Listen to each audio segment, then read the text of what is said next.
Hey guys, it's Andrew from the Little Robot team. Today we are looking at how you can implement loading indicators on the front end, even when using back-end workflows. Some reasons you might want to do this is let's consider that you had a list of items that you had to run an API call on. If you run it in the front end and the user was to leave, it won't finish. So that means that you might want to put it in the back end so that if the user leaves, the process still goes ahead and all the external API calls are made. One consideration of this, though, is that now you don't have direct access to the status of that API call. So you can't necessarily have a loading indicator for if they stay in the app to see where that's at. They won't know if it's still running or when it's finished. So we're going to go through a way that you can use kind of flags or indicators in the database to gain access to this. So what we've got here is I've got set up a button, and this button, all it does is it is going to just make this demo API call that we've got. All it's doing is counting to 10 essentially with a delay.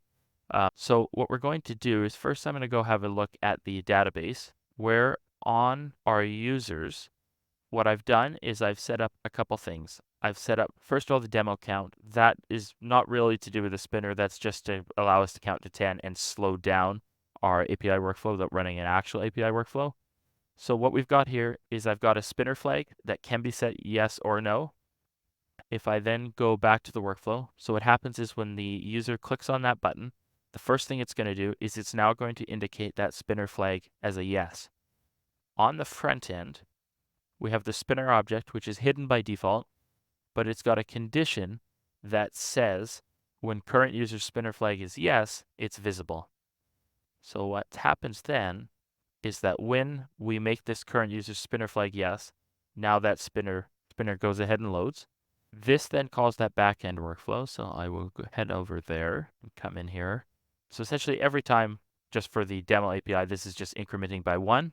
We have it so that when the demo count hits 10, so this is essentially simulating whenever your API is finished, you can have whatever condition you need in your situation.